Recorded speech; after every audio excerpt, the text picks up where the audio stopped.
Mi nombre es Jenny América Ruiz Gómez.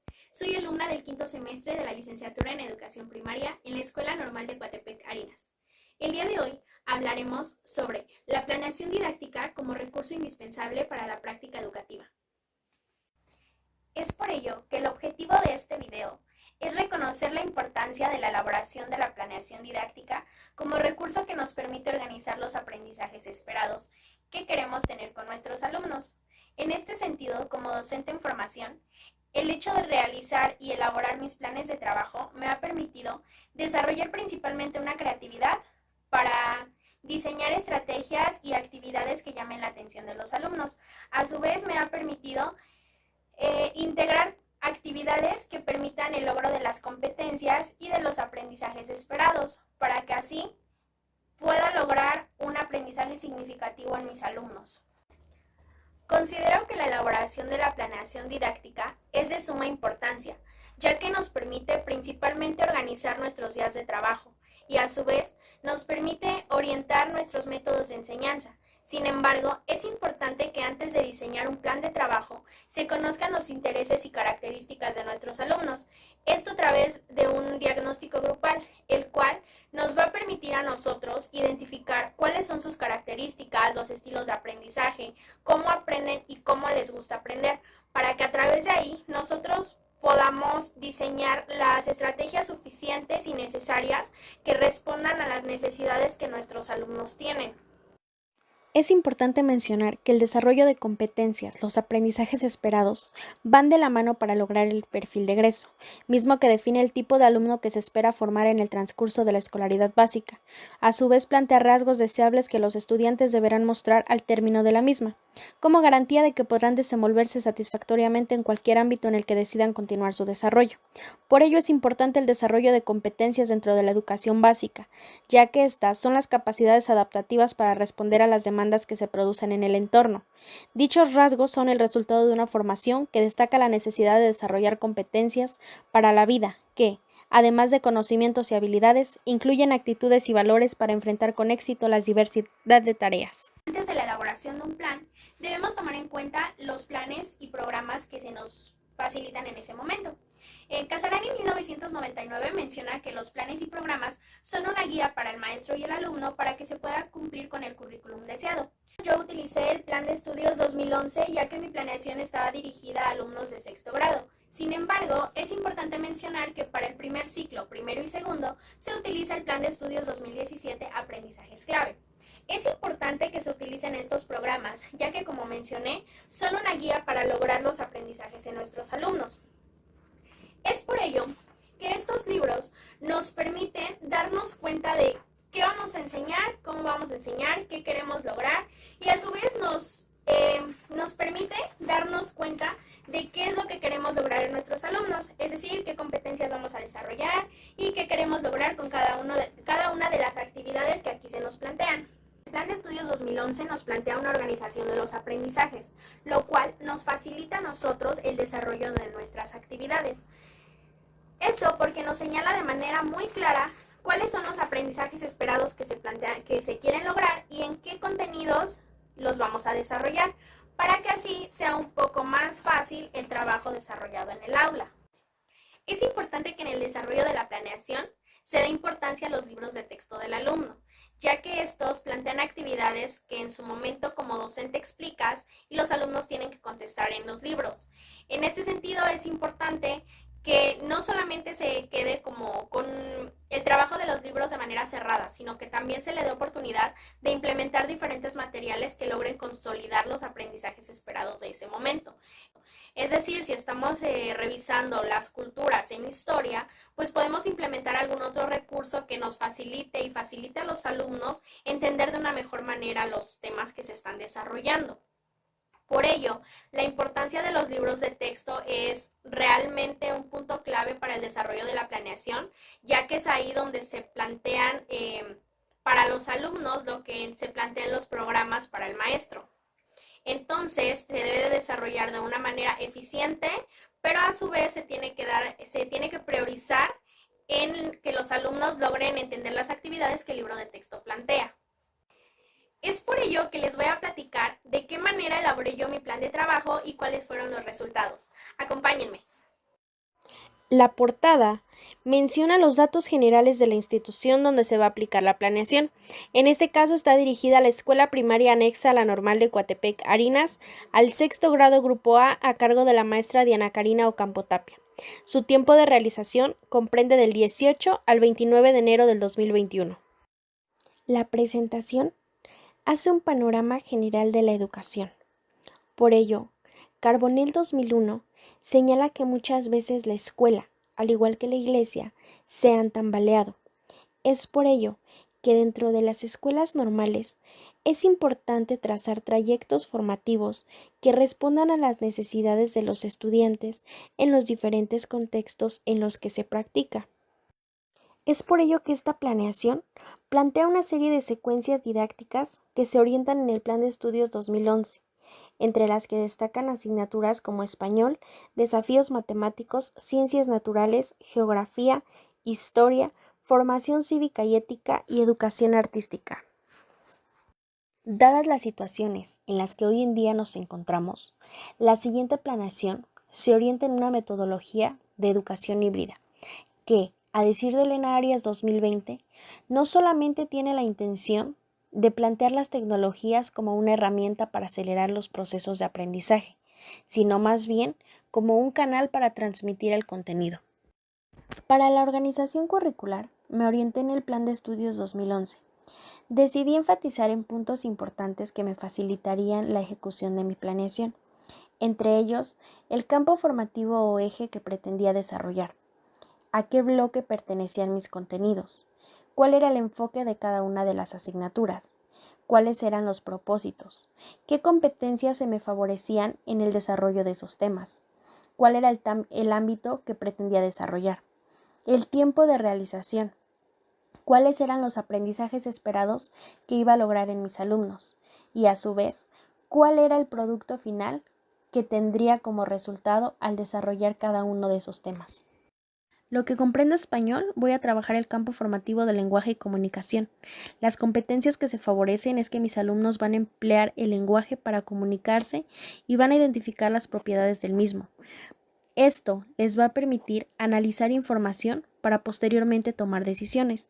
Los aprendizajes esperados es que van a establecer el orden de los sucesos de los relatos como sucesión y simultaneidad. Van a inferir en fechas y van a reconocer la función de los relatos históricos, para que al final elaboren un relato histórico para el acervo de la biblioteca escolar. Para desafíos matemáticos, comprende el campo formativo de pensamiento matemático, el eje de sentido numérico y pensamiento algebraico. Las competencias que se favorecen es la resolución de problemas de manera autónoma, comunicar información matemática y validar procedimientos y resultados, así como manejar técnicas eficientemente. Los aprendizajes esperados es que los alumnos identifiquen de una fracción o de un decimal entre dos fracciones o dos decimales dados, y a su vez determinen múltiplos y divisores de números naturales. En ciencias naturales tomaremos en cuenta el campo formativo de contenido científico, igualmente en el bloque 3. Las competencias que se favorecen son la comprensión de fenómenos y procesos naturales desde la perspectiva científica, la toma de decisiones informadas para el cuidado del ambiente y la promoción de la salud, orientadas a la cultura de prevención, y a su vez la comprensión de los alcances y limitaciones de la ciencia y el desarrollo tecnológico en diversos contextos. Los aprendizajes esperados es que los alumnos argumenten el uso de ciertos materiales con base a sus propiedades para que estos les permitan tomar decisiones acerca de cuáles son los más adecuados para satisfacer algunas de las necesidades. El producto final que se espera es un cuadro comparativo de las propiedades de los materiales y la definición de la regla de las 3 R's. En historia tomaremos en cuenta el campo formativo de exploración y comprensión del mundo natural y social. Las competencias que se nos favorecen es la comprensión del tiempo y el espacio históricos, el manejo de la información histórica y la formación de una conciencia histórica para la convivencia. Los aprendizajes esperados es que los alumnos reconozcan la importancia del espacio geográfico para el desarrollo de las culturas mesoamericanas e identifiquen las características de los periodos. El producto final que se pretende es la elaboración de un mapa de la República con la localización geográfica de las culturas y sus características. En geografía hablamos entonces del campo formativo de exploración y comprensión del mundo natural y social. Las competencias que se favorecen es el aprecio a la diversidad social y cultural. lo vamos a desarrollar en un tiempo de 2 sesiones de 1 hora cada una. Y los aprendizajes esperados es que analicen las tendencias y retos de crecimiento de la composición y la distribución de la población mundial. El producto final es el mapa de la página 190 y la interpretación de la página 82 del libro de texto. En formación cívica y ética hablamos del campo formativo de desarrollo social y para la convivencia. Las competencias que se nos favorecen es el respeto y la valoración de la diversidad, así como el sentido de pertenencia a la comunidad, la nación y la humanidad. Los aprendizajes esperados es que analicen críticamente las causas e implicaciones de los problemas sociales, y nuestro producto final será un mapa mental sobre el maltrato infantil. Voy a explicar la secuencia didáctica del día lunes 18 de enero del 2021, en las cuales vamos a analizar español, desafíos matemáticos, historia y ciencias naturales. Para ello, es importante mencionar que vamos a trabajar una transversalidad, es decir, que los alumnos no se podrán dar cuenta en qué momento vamos a cambiar de asignatura, sino más bien todo será de forma implícita. Los aprendizajes esperados del día de hoy son, en español, que los alumnos reconozcan el concepto de relato histórico, así como usos y características. En matemáticas, que los alumnos identifiquen la relación que existe entre un número fraccionario y un número decimal.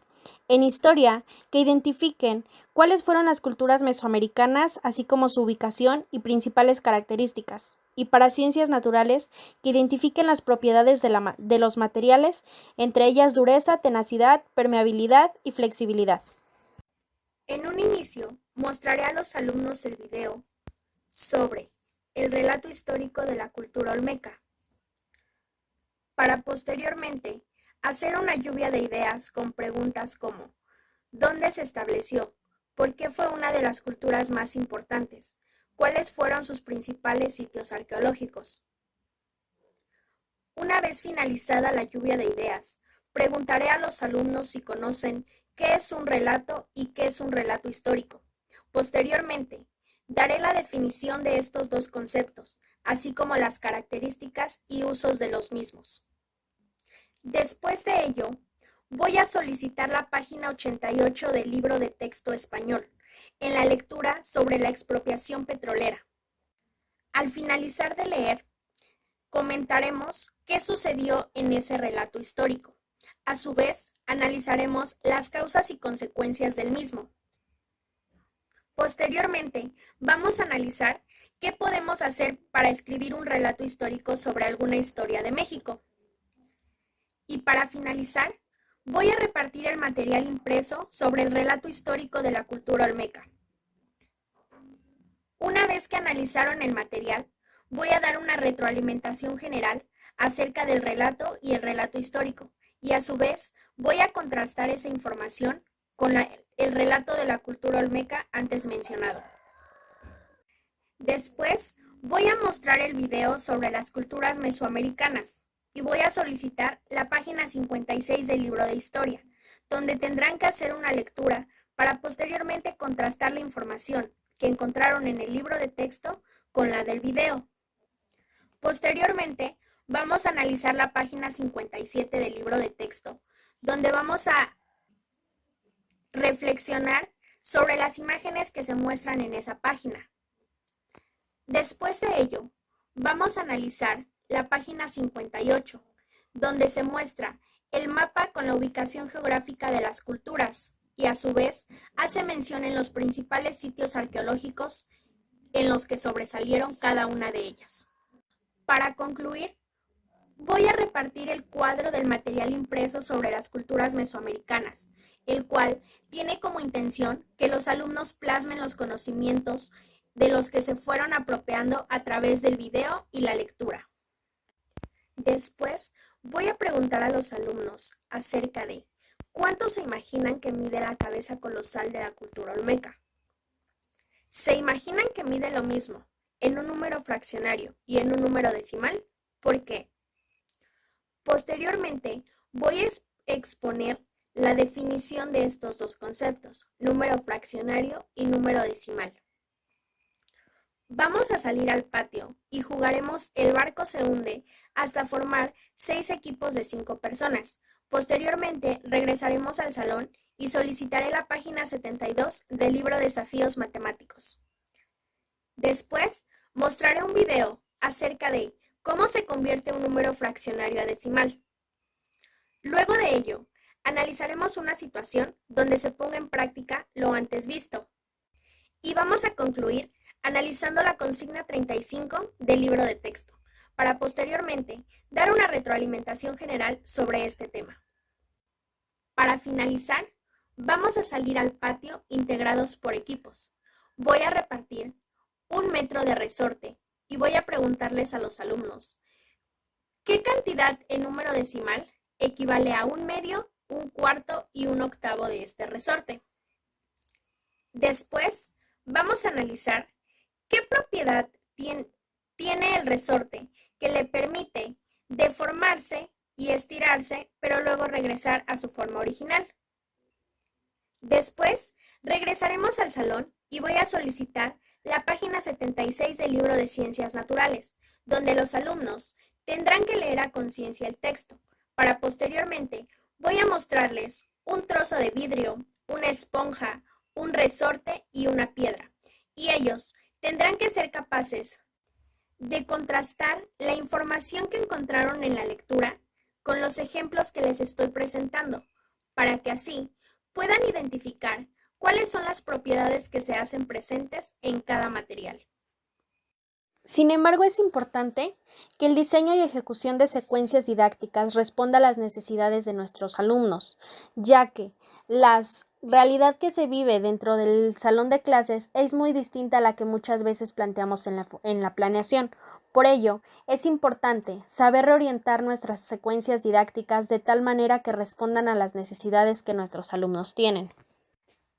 Cole 2004 menciona que el proceso de evaluación le tiene que permitir al docente analizar cuáles fueron las debilidades, las fortalezas o los problemas que nuestros alumnos encontraron en el desarrollo de las actividades, para que a través de esta nosotros podamos reorientar nuestra manera de enseñanza, es decir, qué nos fue favorable, qué no nos funcionó o cómo podemos reorientar nuestras actividades de tal manera que a los alumnos les llamen la atención y puedan lograr los aprendizajes esperados.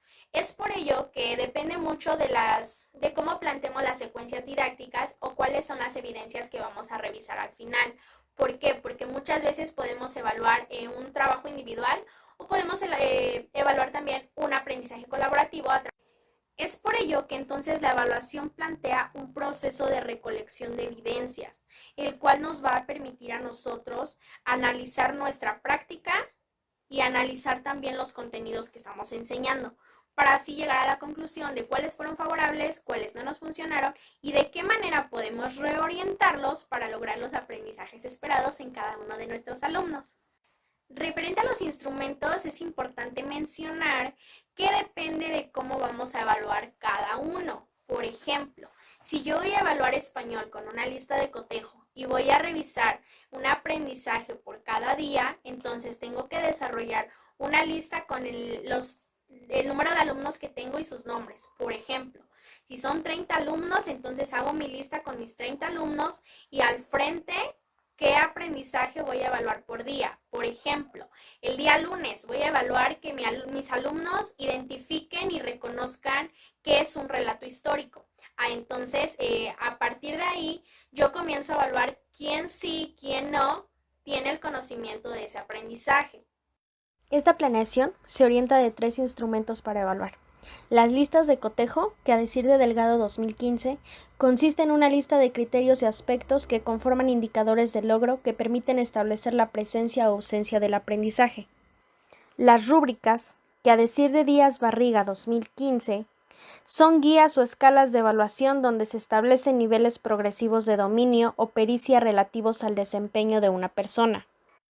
Y a su vez, las listas de verificación, que consisten en una lista de palabras o frases con la intención de evaluar cuáles de estas realmente están siendo aprendidas por nuestros niños.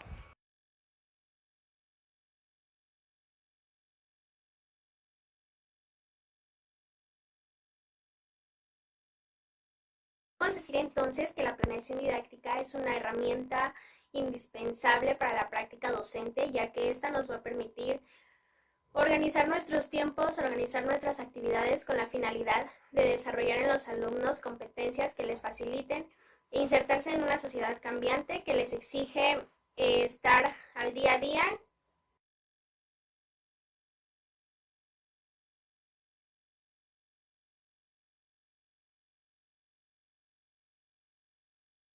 Espero que este video haya sido de su agrado. Gracias por visualizarlo y hasta pronto. Adiós.